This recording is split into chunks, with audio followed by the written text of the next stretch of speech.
Mesdames et messieurs, bienvenue dans ce journal. Nous sommes samedi. Voilà que nous clôturons la fin de la semaine avec cette actualité à Bunia. Chaque week-end se transforme en rendez-vous populaire sous l'impulsion du gouvernement militaire. Le RUST anime au rythme du sport collectif, rassemblant toutes les générations. Une initiative qui dépasse le simple exercice physique pour devenir un puissant symbole de cohésion et de gratitude envers les autorités. Chaque week-end, dans les rues et avenues de la ville de Bunia, chef-lieu de la province de l'Ituri, le gouvernement militaire part à la rencontre de sa population à travers ses séances de sport. Jeunes, femmes, voire des vieillards lui rendent constamment un vibrant hommage et les félicitent pour le travail abattu. Des bénédictions s'en suivent également. Papa, makambo sali kitoko mingi na Bunia wana Ituri to sepeli mingi ata bazokoloba jamais mosala osali. Félicitations papa. Nzambe abakisilo mukolo ebele. Nzambe apambola na libota na ye nyonso. Liboso ya makasi mingi.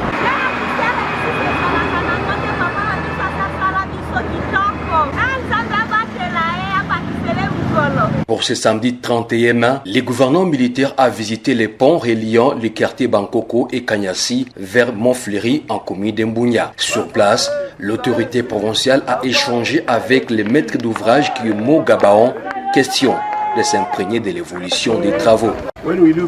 Quand est-ce que vous allez terminer? Dans 20 jours, après leur avoir demandé d'ouvrir les bars, ce ne sont que des petits travaux. Un mois? Non, 20 jours. 20 jours? Oui, tout sera OK. Ah, d'accord. Félicitations. Merci papa. Il a construit les pots et posé l'asphalte. C'était très difficile pour nous les commerçants. On souffrait avec la poussière. Mais maintenant, tout va bien. Il faut le dire, c'est devenu une coutume d'apercevoir le gouvernement militaire et commandant d'opérations dans des rues de la ville de Bunia, une pratique qui a sans doute restauré la confiance entre la population et les forces armées, un facteur clé pour la réussite du processus de paix et de développement en province de l'Ituri. Et à l'occasion du 5 juin 2025, la mission onusienne a planté des arbres à l'école primaire de Matembo et sensibilisé la population à la lutte contre la pollution plastique, affirmant son engagement pour un environnement sain et durable à Beni. À Beni, la célébration de la journée mondiale de l'environnement par la MONUSCO n'était pas qu'un simple rituel symbolique. En plantant des arbres dans une école et en organisant des actions de sensibilisation contre la pollution plastique, la mission a réaffirmé son rôle actif dans la promotion du développement durable. Plus qu'un partenaire sécuritaire, la MONUSCO se positionne de plus en plus comme un acteur engagé pour la protection de l'environnement. Ces gestes, planter des arbres dans une école, n'est pas anodin. Il éduque, inspire et incarne l'espoir d'un avenir plus vert dans une ville souvent confrontée à des défis humanitaires et sécuritaires, comme l'a souligné Adam Obatoki, chef du sous-bureau intérimaire. Cette journée est un appel collectif à la responsabilité environnementale. La MONUSCO est en train d'atteindre sa mission et sa vision, car la MONUSCO a un objectif de sensibiliser le public à la protection de l'environnement. Et cela a un but d'encourager les actions mondiales pour lutter pour la problématique environnementale, notamment la pollution, la déforestation, le changement climatique, et de promouvoir le développement durable.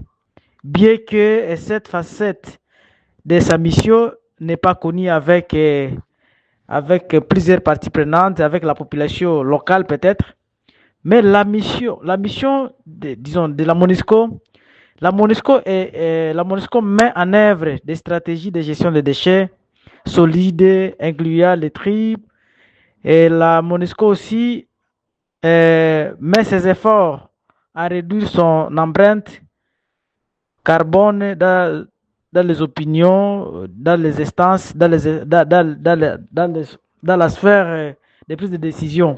La MONUSCO ne s'y contente pas d'accompagner. Elle ouvre la marche en synergie avec les autorités vers une gestion plus durable du cadre de vie de population. En somme, au-delà des arbres, c'est une graine de conscience écologique que la MONUSCO a sémée à Béni.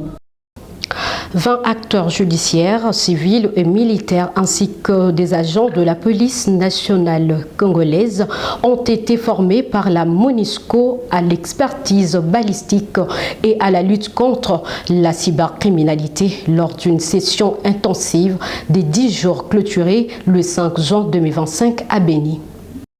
À Béni, la MONUSCO poursuit son appui à la consolidation de la justice et de la sécurité. 20 acteurs judiciaires, civils et militaires, ainsi que des agents de la police nationale congolaise, ont bénéficié de 2 formations ciblées sur l'expertise balistique et la lutte contre la cybercriminalité. Pendant 10 jours, ces professionnels ont approfondi leurs connaissances sur les types de balistique, les techniques d'enquête numérique et la rédaction de rapports spécialisés. À travers cette initiative, la MONUSCO outille concrètement ses partenaires congolais pour mieux faire face à des formes de criminalité de plus en plus complexes. Le commissaire Dieu merci Lomoyo Bongwalo, comme plusieurs autres participants, a salué cette opportunité tout en appelant à la multiplication de telles sessions. Nous avons beaucoup appris dans les techniques, les méthodes, tout ça. Nous avons vu différents types de la balistique. Il y a la balistique interne, balistique extérieure et la balistique finale là-bas. Et tout ça, c'est tout ce que nous ne connaissions pas. Et comment cela s'est passé dans les armes avec des différentes munitions. Et tout cela nous a donné encore un plus dans notre vie,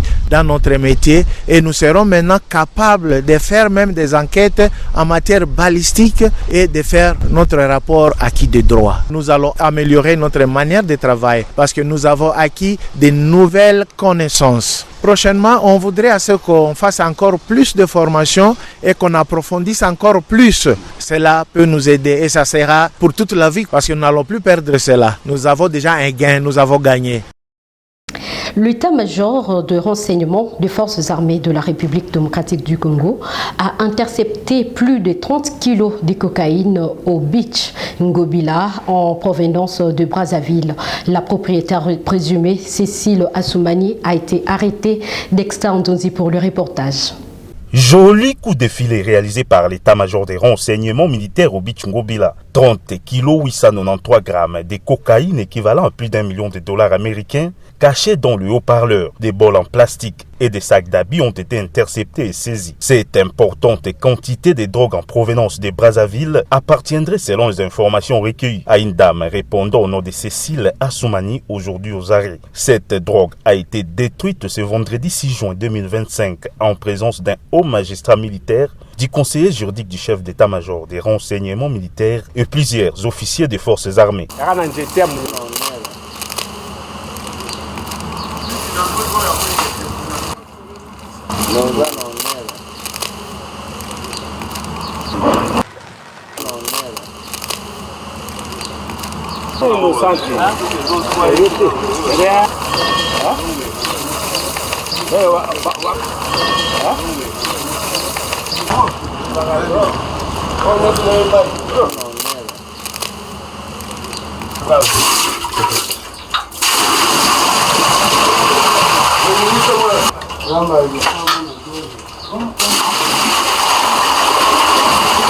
Selon Cécile Assoumani, la drogue appartiendrait à son ami, un certain Eddie, sujet nigérian non autrement identifié. Ce dernier lui avait demandé un service, celui de faire traverser ses bagages sans en connaître le contenu. Il y avait un camarade qui m'avait demandé de récupérer son colis. Et puis j'ai accepté.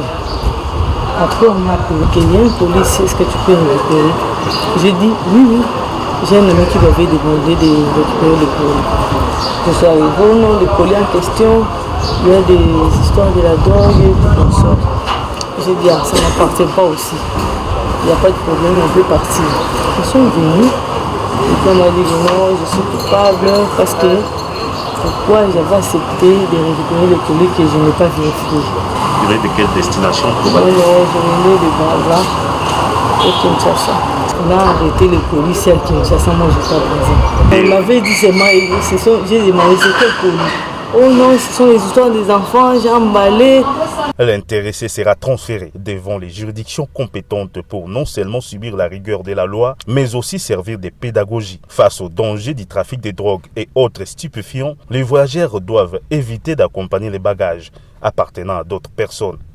Depuis ce samedi 7 juin, de la démolition de constructions anarchiques de la baie de Ngaliema par l'hôtel de ville de Kinshasa, plusieurs maisons et autres immeubles construits le long de la baie de Ngaliema dans l'ouest de Kinshasa, ceci pour restaurer et protéger cet espace au regard de son importance dans la promotion de la stabilisation du climat. Certains habitants de ces coins ont été avisés quelques jours avant la démolition de ces constructions anarchiques. Et poursuivons dans ce journal, le chef de l'État, Félix-Antoine Tshisekedi Tshilombo, à lors de la 46e réunion du Conseil de ministres, exprimé son indignation face à la recrudescence de braquages et vols à main armée dans la ville de Kinshasa. Face à cette situation qui commence à déranger la quiétude des Kinois, Félix-Antoine Tshisekedi Tshilombo a instruit le Premier ministre, le vice-premier ministre de l'Intérieur et le ministre d'État en charge de la justice à mobiliser sans délai les services compétents afin de mettre en œuvre une riposte vigoureuse face à cette menace. Dans le compte rendu de la 46e réunion du Conseil des ministres, tenu vendredi 6 juin 2025 à la Cité de l'Union africaine, le chef de l'État, Félix Tshisekedi, a exprimé son indignation face à la recrudescence de braquages et vols à main armée dans la ville-province de Kinshasa. Dans son adresse, le chef de l'État a déploré que ces actes criminels, désormais fréquents et d'une audace préoccupante, se produisent en plein jour dans les quartiers résidentiels, sur les axes routiers principaux, à proximité de supermarchés et des établissements publics. Par ailleurs, il a appelé à la mobilisation de services compétents, notamment les forces de sécurité, pour enrayer cette vague criminelle. Et puis, le président de la République a rappelé l'impératif de rétablir l'ordre, la sécurité et la conscience citoyenne. À cet effet, il a instruit le vice-premier ministre, ministre de l'Intérieur, le ministre d'État, ministre de la Justice et garde-sceaux, ainsi que le vice-premier ministre, ministre de la Défense, à mobiliser sans délai le service compétent afin de mettre en œuvre une riposte vigoureuse, coordonnée et durable face à cette menace. À cet effet, quelques mesures ont été prises, notamment le renforcement des opérations de sécurité sur l'ensemble du territoire urbain de Kinshasa, l'intensification de patrouilles et une surveillance accrue dans les zones sensibles, notamment durant les heures de pointe, l'augmentation visible des effectifs policiers et militaires le long de grands axes dans le quartier à risque et autour des zones commerciales, ainsi qu'un durcissement de la répression et des poursuites judiciaires contre les auteurs de ces actes de banditisme. La poursuite de l'opération Ndobo figure également parmi les actions prioritaires. Toujours dans cette même réunion, parmi les points à aborder, figurait la soumission de 5 projets de loi par le ministre des Finances pour examen et adoption. Projet de loi des ratifications relevant du secteur de finances. Le ministre de Finances a soumis au Conseil pour examen et approbation 4 projets de loi de ratification. Le premier portant autorisation de la ratification de l'accord de prêt numéro 78/03 du 28 mai 2025 conclu entre notre pays et l'Association internationale de développement au titre du projet de résilience contre les inondations urbaines pour un montant de 200 millions de dollars. 2.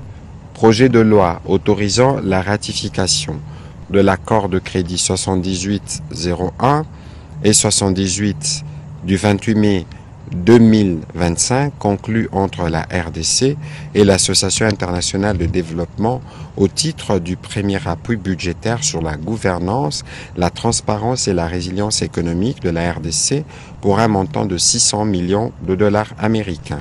Projet de loi de ratification de l'accord de crédit 7816ZR et de l'accord de crédit 6815 du 4 juin 2025 conclu entre la République démocratique du Congo et l'Association internationale des développements au titre de financement du projet de développement INGA 3 de l'approche programme à phase multiple pour un montant de 250 millions de dollars américains.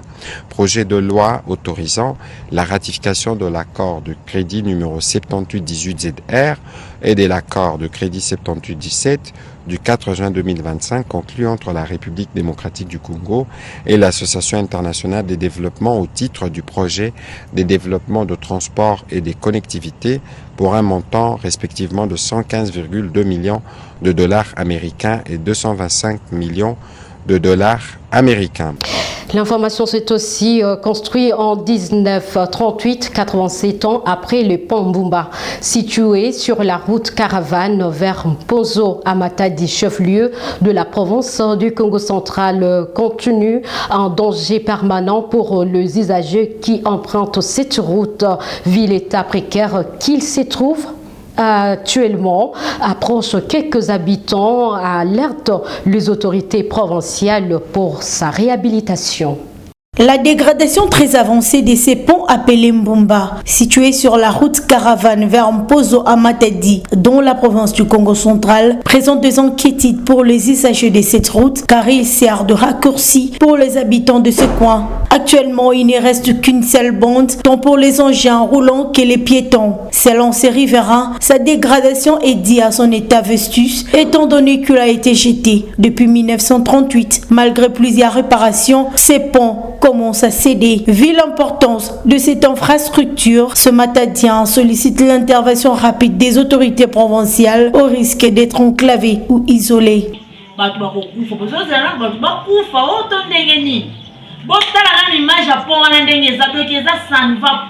Ça fait plusieurs mois que nous alertons les autorités pour l'état de ces ponts de cette dame. Mais jusque-là, rien ne fait. On ne sait pas s'ils attendent la mort des usagers pour intervenir. Vu son état, normalement, les motos ne devraient plus passer, mais ils sont têtes parce que ces ponts servent de raccourci.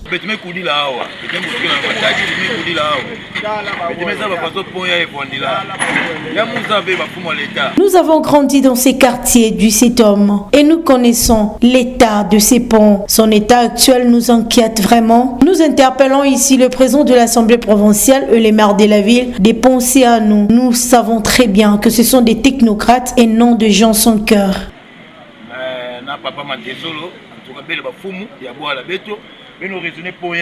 En croire ce riverain, si rien ne fait plus rapidement, cet ouvrage d'intérêt communautaire risque de s'effondrer. Et le Sénat s'est réuni les après-midi de ce samedi 7 juin pour sa 16e séance plénière de la section parlementaire de mars. Un seul point à l'ordre du jour, l'examen de l'économie générale du projet de loi de finances rectificative pour l'exercice 2025. La séance se tiendra dans la salle de conférence internationale du Palais du Peuple. Cette étape marque le début du processus de réajustement budgétaire au regard des priorités actuelles du pays. Et poursuivons toujours, le ministre d'État, ministre de la Justice et garde des Sceaux, Constant Mutamba, a été auditionné pour la deuxième fois vendredi 6 juin dernier devant le parquet général près la Cour de cassation. Il était entendu dans le cadre d'une enquête liée au détournement présumé de 19 millions de dollars américains destinés à la construction d'une prison à Kisangani.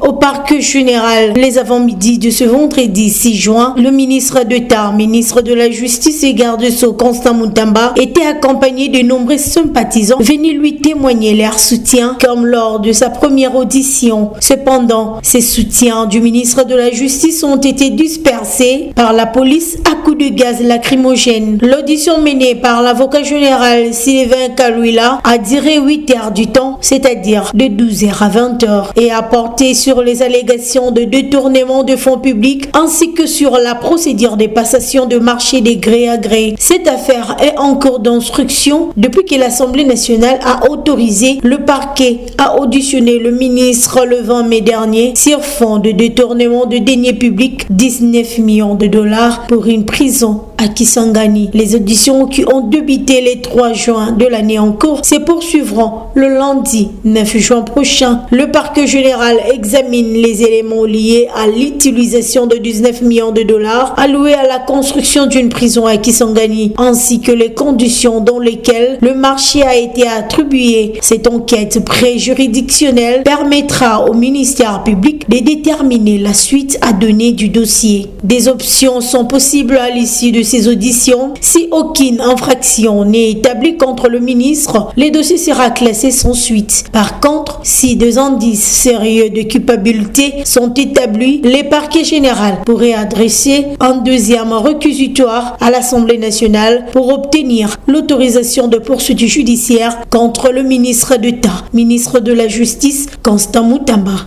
En un an, le gouvernement souminois a amorcé une modernisation significative du secteur de transport en République démocratique du Congo. Parmi les avancées majeures figure le lancement d'Air Congo, le déblocage stratégique des ports de Matadi et de Banana, la rénovation de plusieurs aéroports, la mise en œuvre de permis de conduire biométriques ainsi que des progrès notables dans le projet ferroviaire dans le corridor de Lobito. C'est ce qu'a résumé le vice-premier ministre des Transports, Jean-Pierre Bemba, dans cette vidéo.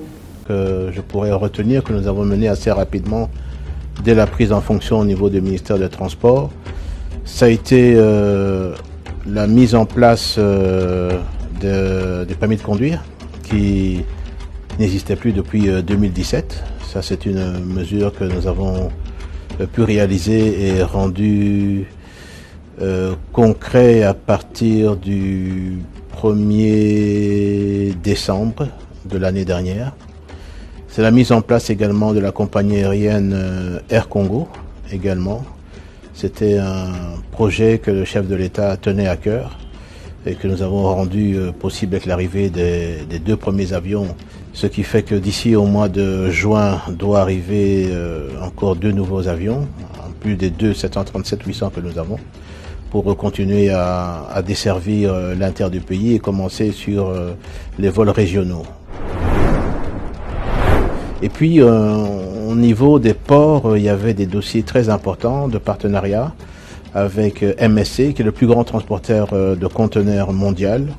Ce contrat a été bloqué, ça faisait plus de 3 ans et demi. Ça a été débloqué et aujourd'hui, je peux confirmer que MSC, qui avait le partenariat avec la RDC MCTC à Matadi, les quais sont en train d'être renouvelés et la construction d'un nouveau port à Matadi a lieu. Également, je peux dire aussi l'ONATRA.